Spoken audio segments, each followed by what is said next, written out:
Hi YouTube, welcome to the garage. My name is Andrew, this is 80s Garage. And this channel is really devoted for all things exotic, performance, supercar, muscle cars, everything in between. Domestics, imports, the entire supercar, performance car experience. This is our first video and I have a really cool, exciting surprise for you right in front of me. It is the 2023 Maserati MC20. Maserati's first supercar entrant into the market in about 2 decades. This is Rosso Vincente with the Nero roof and Cuoio interior. The 2023 was the second year for the Maserati MC20. They started in 2022 with a very limited sold-out pre-production run. They went to the 2023s in the coupe model. 2024s will have a limited number of coupes, along with the Cello, which is the hardtop retractable convertible model. I will make sure we start with where everyone wants to go, and that is the Nettuno engine. This is Maserati's first entirely engineered and built engine in many, many, many years. They call it Nettuno, which is obviously Neptune, going along with the Trident theme. It is actually a 3-liter V6, dry sump, 6-cylinder, 12 combustion chambers. So it's actually F1 technology. What happens is, and you engineers can come out there and comment on the specs of it, but the fuel and air mixture goes into the pre-combustion chamber. That ignites to within milliseconds of combustion. It then pushes it into the main combustion chamber, which then the fuel and air are at near optimal efficiency. So that when it ignites it, it gets 621 horsepower out of a 3-liter V6. 0 to 60 is in mid-2s. Top speed is 207. I have not personally done mid-2s, 0 to 60 in 2.4, 2.5. Primarily because 1, it just broke in. 2, I'm not that qualified of a driver yet. And 3, it's really on street tires. But this is just an incredible vehicle. And we'll talk about it in future videos and clips as we do some servicing on it here very soon. This car comes what's called a break-in period. So the first 500 to 700 miles, depending on your algorithm of driving, really tones it down. Keeps your RPMs down, keeps your, all the parameters, keeps them very, very low on the low scale. Once it hits that break-in period, it's an entirely different beast. We'll go over some driving videos and things. One of the cool features, one of the features that I love is the roomy frunk. And I hate calling it a frunk, but that's the word that is stuck now. You can see, you could probably fit a piece of chapstick in, a couple sticks of gum, maybe your wallet, maybe a toothbrush. Definitely not a tube of toothpaste with all of that. You see that's the charging port there. It's probably about, I think the average car's glove box are more roomy. The painter's tape is because we are taking it to the 2024 Pennsylvania Auto Show in Harrisburg, Pennsylvania in January, just a few weeks. So we're getting ready and doing some buffing and things. And these channels down here actually go down, when we take the tape off in later videos, go down about 18 inches. So when we first got it, I wanted to put some spray wax on, shine it up, brought it back from Faulkner Maserati in Mechanicsburg, Pennsylvania. We special ordered it, obviously. And that wax actually got down into the channel about 18 inches. And I had to use simple green and some giant alien-looking Q-tips to get that out. We will not repeat that mistake twice. We're going to be doing some annual service on it, so I hope to start having some content for you Maserati MC20 owners out here, or enthusiasts. We'll be dropping the engine, doing some service. I'd like to talk all things about ownership. Anywhere from maintenance, and it's really a wonderful car to work on. Between the top and the bottom, the car really does work well. You'll see right beside it is my wife's 2023 Maserati Levante and the F Tributo, which is for Maserati's entrant into their F1 races in F53. I'm sorry, 1957. With their first female driver. You can see through the window. I'm going to give you some sneak peeks. We got the Bullet over there. We got a Jaguar F-Type, you can see the GT500 KR over there. Some other vehicles that haven't made it into the garage yet because the garage just got built a few weeks ago. And we're still doing it. Epoxy got down, paint got down by yours truly. The lights are in. Everything's still sort of a mess. Lifts are on the way, they're back ordered. The compressor's on its way, it's back ordered. The piping for the compressor is on its way. That's not back ordered, but everything else is. It is just a beautiful car. I mean, if you look at it, the one thing that strikes out to me, and I've owned 8 or 9 Maseratis now, is that there is not a single flat spot on this entire car. Nothing. There's nothing. Exterior-wise, every single piece is either a convex or a concave curve. Every single panel. If you look at this, there's nothing flat about this. Even, it's hard for the camera to pick up, but even the front clip is curved. It's not like, the Lamborghinis and the Ferraris have that kind of stealth F-117A stealth fighter look. Corvettes have that. Maserati designed this because of the look of it. Everything is curved. They barred the mirrors off the 488 Ferrari. There's a few other pieces they've used from the Ferrari parts bin, but 95% of this is true Maserati. Even you think even this is flat? No, even this has a curve to it. Every single thing on this is curved, which is great, except when you're trying to buff it or do anything to it whatsoever.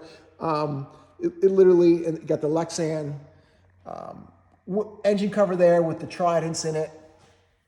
So the Tridents are just spoken throughout. The other really neat thing about this is that there's the spoiler is this, just a ducktail spoiler. They really wanted the arrow, and you can see in the front here, the arrow comes through the front. Those are functional arrow vents through there. Maybe I can get a good shot of it through here. You can see the grills. They go straight through back on one of the tires. The entire arrow is set up that 207 miles an hour. It doesn't need anything else at all. They didn't want the spoiler to ruin the appearance. I'll leave that up for judgment. I love spoiler cars. I love non-spoiler cars. I love all cars, so I love this car. This car is just wonderful. The color almost looks bright in these lights. Rosso Vincenti is a unique color. It's very similar to Rosso Italiano from the 2018 Gran Turismo launch when they redid the body style. But let's take a look here on the inside. We're doing a lot of videos on this performance-wise, maintenance-wise. Open it up here. It's very similar. It's very simple, I should say, compared to if any of you have seen a Gran Turismo, especially the 2017s and before, where it feels like you're in a space shuttle cockpit with the buttons from a 1993 Honda. One of the things I think Maserati did just beautifully on this is made this car very simplistic. You have the drivetrain, you have the suspension control, you have some window controls, you have your infotainment center, you have your cockpit, which actually changes with the mode you're in, start, stop button, launch button, and that's it. You have your window controls over here, your light controls over here. Very, very simple. The rear view mirror is a digital camera, which takes some getting used to. This is actually a functional design as well. We'll talk about another story, but in one of the Gran Turismos that I had, with a rear battery and the cable, if you've ever seen, the plug-in trickle chargers in the back and you've forgotten they're in there and you've driven out, especially in a hurry, and you yank it out and you get to where you're going and you see shreds of the outlet still stuck with the outlet cover, including pieces of the trickle charger. Yeah, that was not a great day. It was not one of my best days. So ever since then, I've tagged all cars, especially cars that I don't drive daily, with the remove before flight. It's been a lifesaver. We'll go over a lot of these. We'll go over a lot of the things in this car. A lot of the other cars. We're going to do some maintenance on the Levante. We're going to do some maintenance on the 2 Mustangs. Over there, the F-Type. We got this beast over here, the F350, which pulls the trailer for all the cars to all the events. Have to do some axle work on that, so we'll be putting that on the channel. One of the neat things about this is 2024 is actually the 110th anniversary of Maserati Performance. So it's a featured mark in Pebble Beach. It's a featured mark at the Quail. It's a featured mark in Amelia Island. a couple other Concours. So we have this entered entered for candidacy in Pebble Beach, entered for candidacy in the Quail in Monterey, Amelia Island, Greenwich, Keeneland. So a couple others as well. So we're really hoping to at least display this. It's not my first time in Concours. We've taken some of the Mustangs over in various years and things. So we're really excited about it. And this car is just beautiful. And really, they've knocked it out of the park. What this car is designed for, really isn't about blistering performance. While it's insanely fast, where it really outshines it and holds the second spot in the Nürburgring is cornering, chicanes. This car was designed for cornering. And so much so that I have yet to find the envelope on this. I'm sure there are people who have, owners have, and I truly believe if you're not on the track and you find that envelope, you've already been carrying too much speed. That'll likely be a horrific accident, God forbid. However, on the road, this is just, it's like super glue tires. I've never experienced anything like this. Performance-wise, it's just a wonderful car.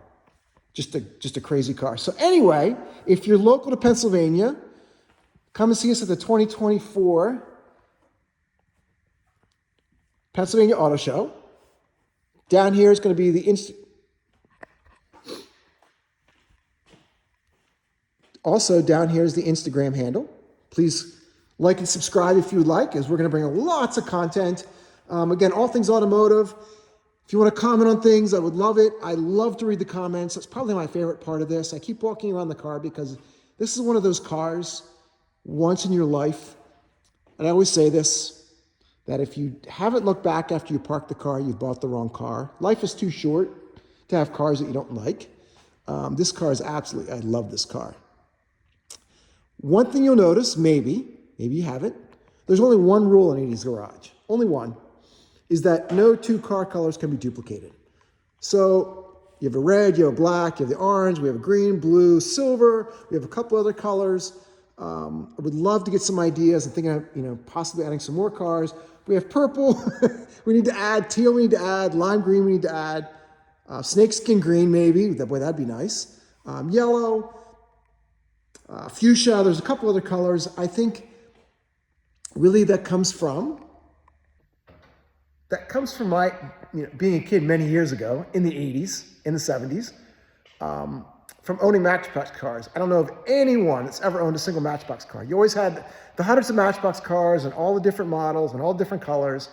So that's kind of where we're bringing it at. Thank you for watching. Again, like and subscribe. See you in the next video.